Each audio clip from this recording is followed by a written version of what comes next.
Morning बच्चों, आज हम लोग पढ़ेंगे शब्द। तो सबसे पहले ये समझेंगे कि शब्द किसे कहते हैं। तो वर्णों अथवा अक्षरों के उस सार्थक समूह को शब्द कहते हैं जिसका कुछ निश्चित अर्थ हो। यानी कहने का मतलब ये है कि जो शब्द हम लोग यूज करेंगे उसका कुछ ना कुछ अर्थ हो। जैसे हम लोग यहाँ ले लेते हैं आकाश और नदी, इसका अर्थ है। उसके बाद हम लोग ये आगे बढ़ेंगे तो शब्द के कितने प्रकार होते हैं। तो शब्द के दो प्रकार होते हैं, यानी एक को बोलते हैं सार्थक और सेकेंड को बोलते हैं निरर्थक। अब ये समझेंगे कि सार्थक शब्द किसे कहते हैं।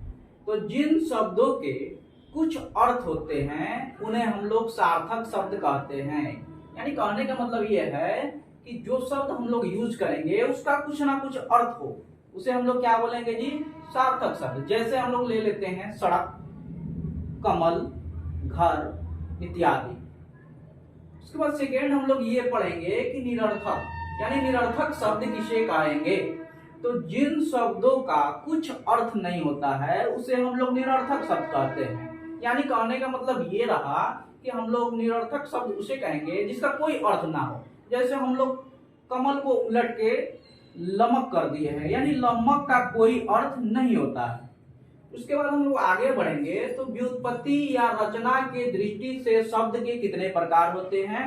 तो व्युत्पत्ति या रचना की दृष्टि से शब्द के तीन भेद होते हैं।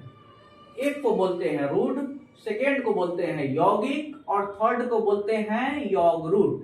फिर से समझ सुनिएगा, एक को बोलेंगे रूढ़, दूसरी का को बोलेंगे यौगिक और थर्ड बोलेंगे यौगरूढ़। इसके बाद हम लोग ये पढ़ेंगे रूढ़ किसे कहते हैं।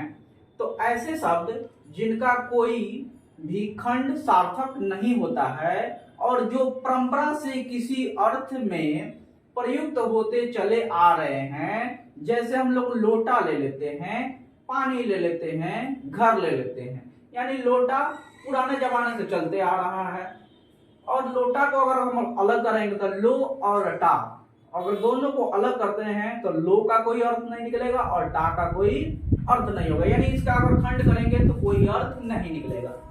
थर्ड हम लोग पढ़ेंगे यौगिक। यौगिक किसे कहते हैं। तो यौगिक उन शब्दों को कहते हैं जिनके दो खंडों का अलग अलग अर्थ होता है। फिर से सुनिएगा, यौगिक उन शब्दों को कहते हैं जिनके दो खंडों का अलग अलग अर्थ होता है। जैसे यहाँ ले लीजिए देव प्लस आलय, यानी हम लोग कहेंगे देवालय, इसको कहेंगे देव प्लस आलय को देवालय बोलेंगे और देवालय का मतलब होता है देव का घर। ठीक, उसके बाद हम लोग आगे बढ़ेंगे विद्या प्लस आलय यानी विद्यालय, और विद्यालय का हम लोग ये बोलते हैं विद्या का घर। थर्ड पढ़ेंगे यौगरूढ़। तो यौगरूढ़ किसे कहते हैं। यौगरूढ़ उन शब्दों को कहते हैं जिनके खंड सार्थक हो तथा अपने मूल अर्थ को छोड़कर कोई विशेष अर्थ प्रकट करते हैं। जैसे हम लोग ले लेते हैं पंकज। तो पंकज को अगर हम लोग डिवाइड करेंगे तो पंक प्लस ज अर्थात होता है पंख से उत्पन्न होने वाला। यानी पंख से उत्पन्न होने वाला मतलब क्या होता है, कमल। यानी विशेष अर्थ में विशेष अर्थ प्रकट करते हैं और इनके खंड सार्थक होते हैं। Thank you.